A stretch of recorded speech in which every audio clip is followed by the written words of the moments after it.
So they say there are 5 healthy habits that could add more than 10 years to your life and drastically cut your risk for heart disease or cancer.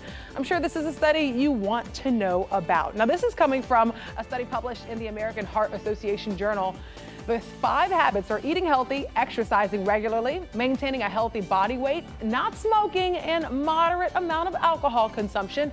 Harvard researchers analyzed the study and found men and women who followed all 5 habits were 82% less likely to die of cardiovascular disease and 65% less likely to die from cancer.